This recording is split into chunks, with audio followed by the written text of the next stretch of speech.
Et si je vous disais que le son le plus obsédant pour elle n'est pas votre voix, c'est votre absence, pas vos explications, pas votre douleur, juste le silence. Un silence pur, calculé.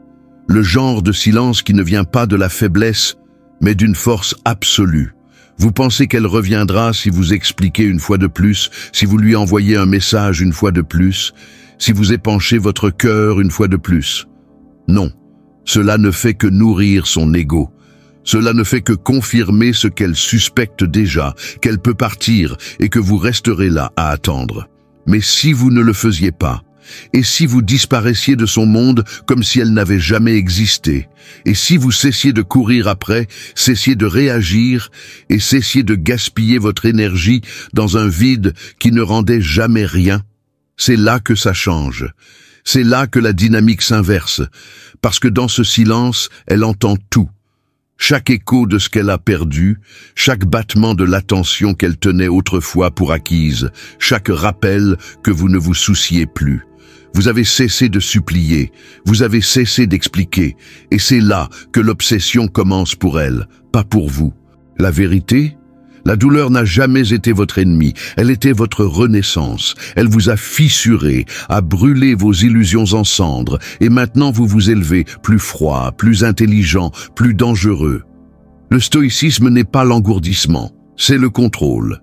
C'est l'homme qui ressent profondément mais réagit rarement. Et cet homme, c'est celui dont elle se souvient pour toujours, non pas à cause de ce qu'il a dit, mais à cause de ce qu'il a retenu. Vous n'êtes pas là pour jouer. Vous êtes là pour reprendre votre pouvoir. Chaque seconde que vous gaspillez à chercher la clôture ou la compréhension, vous retardez votre évolution. Alors, arrêtez. Arrêtez de lui donner des places au premier rang pour votre souffrance. Devenez un fantôme, devenez silencieux, devenez le mystère qu'elle ne peut résoudre, la cicatrice dont elle ne peut guérir. Parce qu'une fois que vous cessez de nourrir son attention, elle commence à en mourir de faim. Si vous en avez fini d'être sa béquille émotionnelle, si vous êtes prêt à devenir le silence qu'elle ne peut ignorer, cliquez sur le bouton « J'aime », abonnez-vous, activez les notifications et commentez ci-dessous. Elle a perdu l'accès à une âme rare. Maintenant, commençons. Premier, la douleur est le catalyseur. Chaque homme se souvient de l'instant précis où tout a éclaté. Le changement de ton de sa voix, le regard froid, le silence qui signifiait autrefois le confort, criant maintenant le désintérêt. C'était peut-être un message de rupture qui ne méritait même pas de réponse. C'était peut-être la lente disparition, appel moins fréquent, affection se tarissant comme si elle n'avait jamais été réelle. Quoi que ce fût, cela vous a anéanti. Vous n'avez pas seulement perdu une femme, vous avez perdu une version de vous-même. Et dans cette perte, vous avez trouvé la douleur.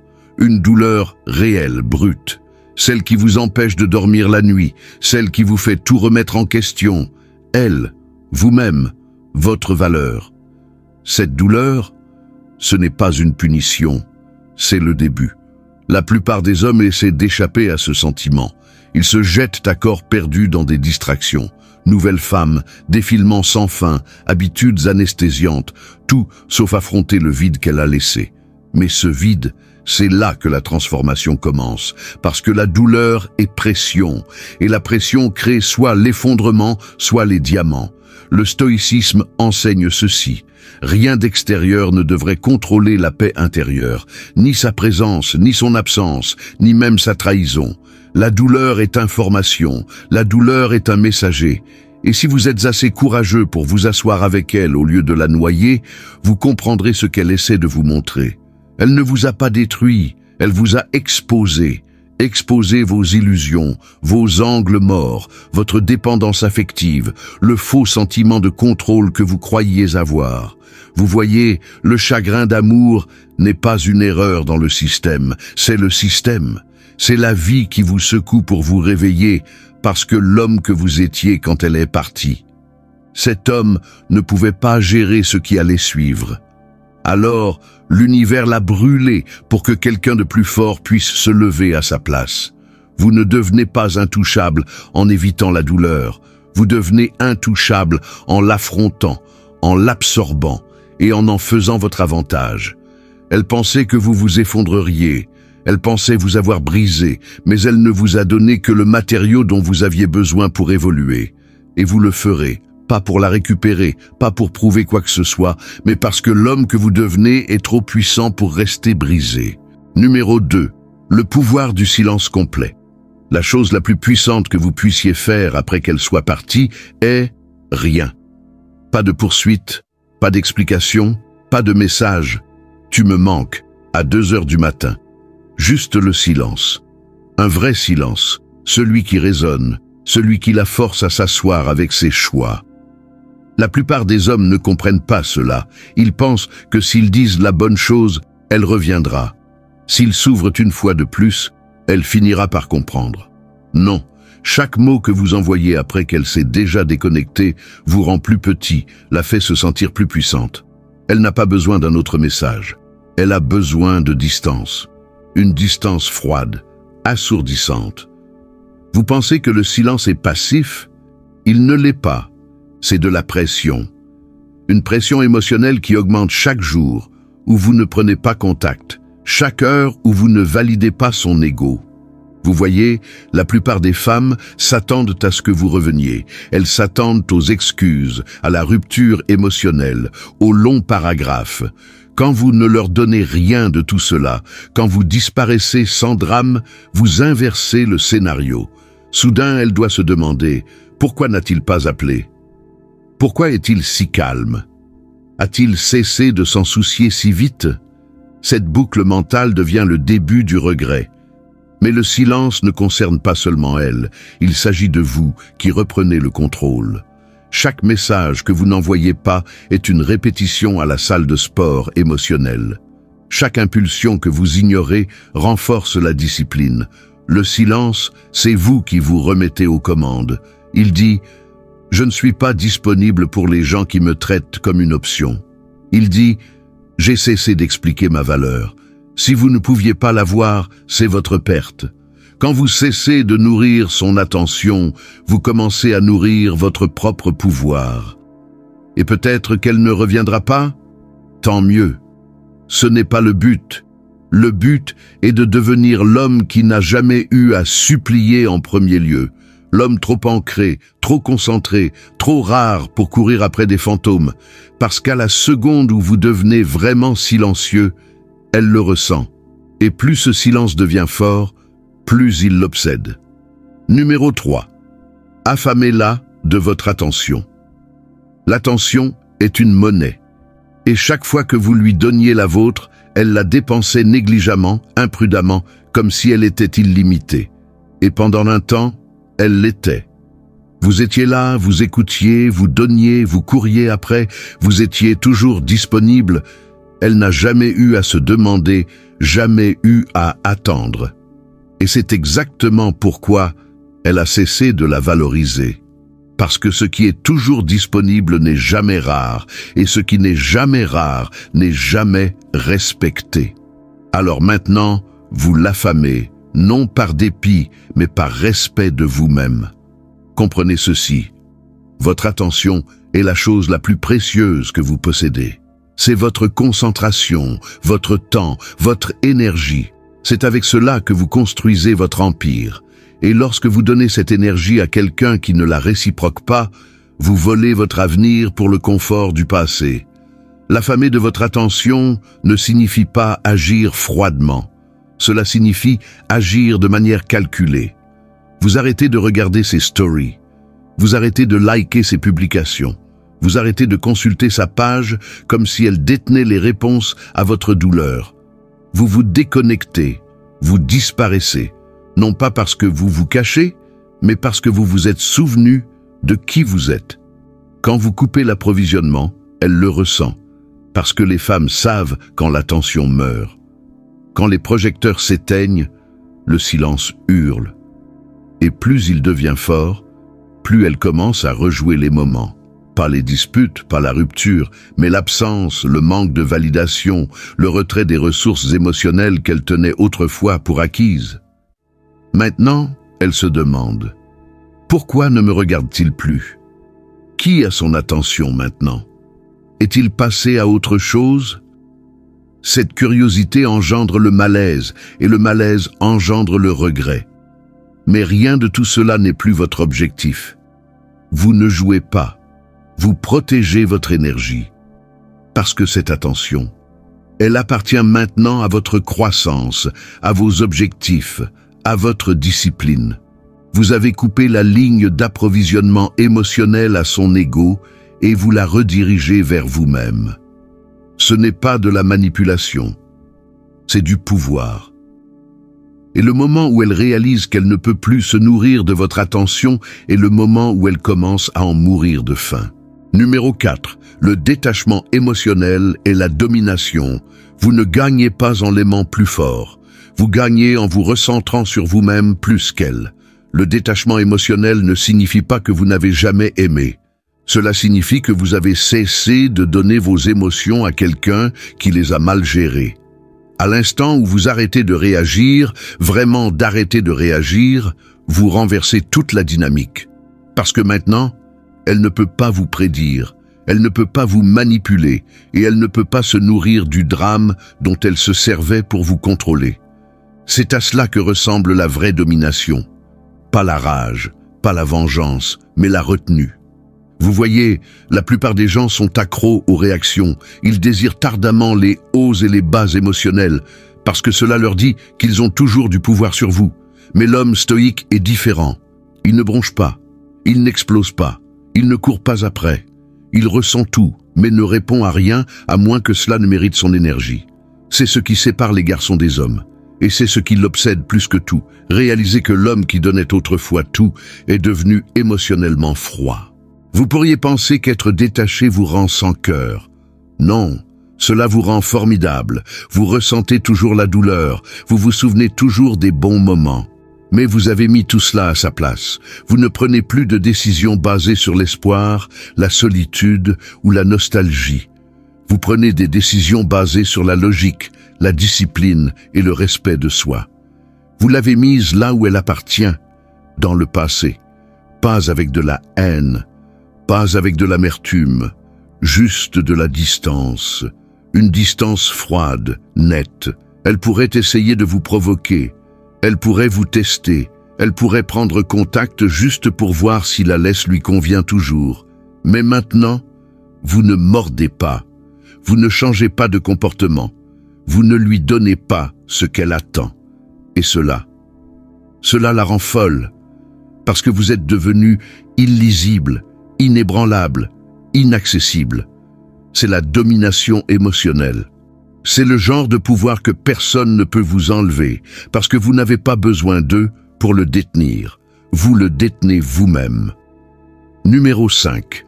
Reconstruire dans l'ombre. La plus grande transformation ne se produit pas en public.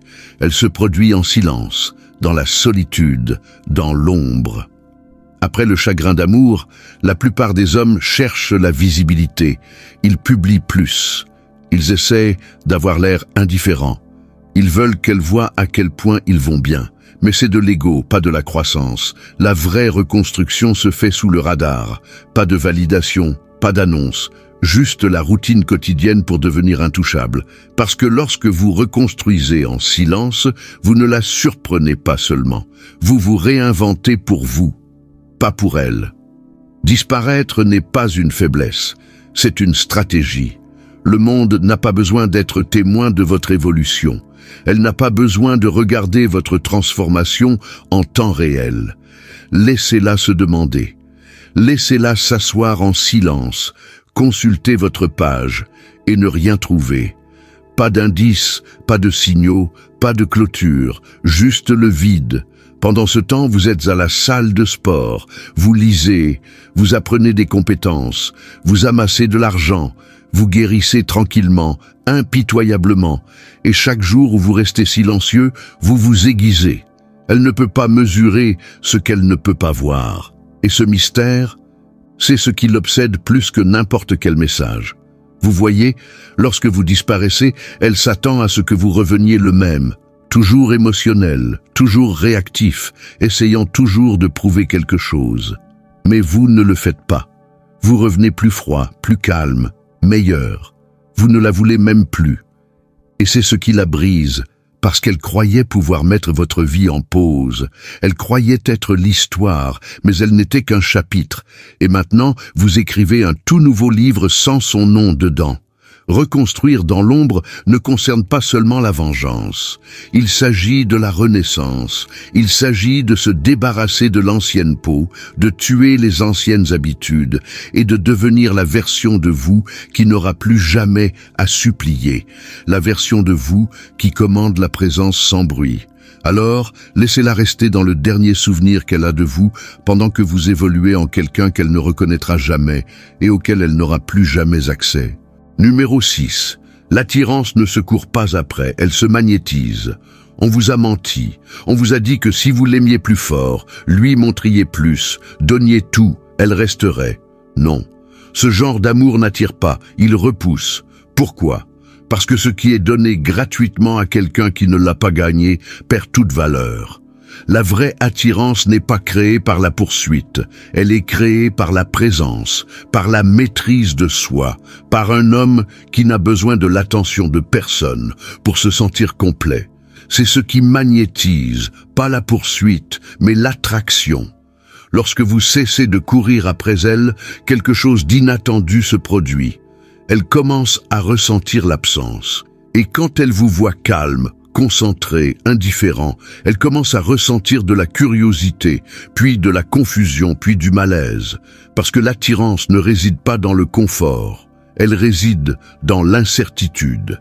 Et un homme qui est content sans elle est dangereux. Il n'a pas besoin de prouver quoi que ce soit, il est tout simplement. Il agit comme quelqu'un qui connaît sa valeur et refuse de la brader. Le stoïcisme est attirant parce qu'il est rare. L'homme moyen est émotionnellement impulsif, il réagit, il en fait trop, il essaie trop fort. Mais l'homme stoïque tient bon, il ne joue pas un rôle, il ne s'exhibe pas, il construit tranquillement sans relâche. Et dans ce processus, quelque chose de magnétique se forme. Les gens commencent à regarder, ils commencent à se demander, surtout elle, parce qu'au fond, elle se souvient de la version de vous qui gravitait autour d'elle. Mais maintenant, vous êtes devenu le soleil, et elle n'est qu'une autre planète tournant en silence, espérant sentir à nouveau votre gravité. Mais voici la clé. Vous ne jouez plus un rôle pour elle. Vous ne publiez pas pour l'attention. Vous n'agissez pas en pensant à un public, vous vous êtes replié sur vous-même. Et, ironiquement, c'est ce qui attire l'attention. Quand vous cessez de la chercher, quand vous cessez de vous soucier s'il remarque, c'est là que tout le monde commence à remarquer. Parce que la vraie attirance n'est pas bruyante. C'est un pouvoir tranquille qui ne demande pas à être vu, mais ne peut être ignoré. Numéro 7. Votre indifférence est son miroir. Elle s'attendait à une réaction. Elle s'attendait à de la colère, de la tristesse, du désespoir, quelque chose, n'importe quoi. Mais quand tout ce qu'elle obtient est votre indifférence, c'est là que la panique s'installe. Parce que l'indifférence est la seule chose qu'elle ne peut pas manipuler. Elle ne la valide pas. Elle n'alimente pas son ego. Elle ne confirme même pas que vous vous souciez toujours. Elle existe juste, froide, tranquille, inébranlable. Et ce silence, cette indifférence, cela la reflète. Cela la force à affronter ce qu'elle a fait sans la distraction de vos émotions. L'indifférence est pouvoir, non pas parce que vous ne ressentez pas, mais parce que vous avez fait la paix avec le résultat. Vous n'essayez plus de réparer, vous n'essayez plus d'être compris. Vous avez fermé le livre. Et maintenant, elle est laissée seule à regarder un homme qui se pliait en 4 pour arranger les choses et qui maintenant ne bouge plus. Ce genre d'immobilité, ce n'est pas passif, c'est délibéré. C'est la marque d'un homme qui s'est enfin choisi lui-même. Et voici la vérité que la plupart n'admettront pas. L'indifférence est plus bruyante que la haine. La haine implique toujours la passion, implique toujours l'attachement. Mais l'indifférence, c'est la mort émotionnelle. C'est le moment où elle réalise que vous n'attendez plus. Vous ne regardez plus. Vous n'espérez plus. Vous êtes parti. Pas seulement physiquement, mais mentalement. spirituellement, émotionnellement. Et une fois qu'elle ressent cette absence, une vraie absence, cela la déstabilise. Parce que maintenant le miroir s'est retourné et tout ce qu'elle voit, c'est elle-même. Plus de déviation, plus de blâme, juste l'écho de ce qu'elle a fait, la fixant en silence complet. Et l'homme qu'elle pensait autrefois être toujours là, il n'est pas en colère, il n'est pas blessé, il est juste parti, ce n'est pas de la cruauté, c'est de la clarté. Numéro 8. Ces jeux ne fonctionnent que si vous jouez la manipulation prospère sur la participation. Les jeux émotionnels ne fonctionnent que lorsque vous répondez, lorsque vous vous engagez, lorsque vous vous souciez suffisamment pour réagir. Le traitement du silence, les pièges de jalousie, les textes miettes, les likes accidentels sur votre profil, ce sont tous des hameçons. Elles testent, pas par amour, pas par connexion, mais pour le contrôle. Et chaque fois que vous mordez à l'hameçon, vous lui donnez ce qu'elle veut vraiment. Preuve que vous êtes toujours investi, qu'elle occupe toujours de la place dans votre esprit, qu'elle a toujours du pouvoir. Mais c'est ici que vous vous séparez. Vous ne jouez pas. Vous voyez le jeu et vous refusez de vous asseoir à la table. Parce que lorsqu'un homme a de la discipline émotionnelle, l'hameçon ne le tente pas. Il voit les schémas, il comprend la manipulation. Et au lieu de réagir, il se détache, tranquillement, pleinement. C'est ce qui casse le jeu, enlevant votre énergie de l'équation. Elle envoie un message aguicheur de nulle part, vous ne répondez pas. Elle publie une photo aguicheuse, vous ne regardez pas. Elle évoque des souvenirs pour déclencher la nostalgie, vous ne mordez pas. Pas parce que vous êtes amer, mais parce que vous en avez fini. Le stoïque ne s'engage pas dans le drame, parce que le drame est du bruit, et le bruit perturbe la clarté, et la clarté est ce que vous avez maintenant. Vous savez ce qu'elle fait, vous savez pourquoi. Et vous n'êtes pas ici pour des batailles d'ego ou des jeux psychologiques. Vous êtes ici pour la paix, pour le but, pour le pouvoir. Et elle ne peut pas manipuler un homme qui a construit son identité en dehors de sa validation. Alors, laissez-la jouer seule.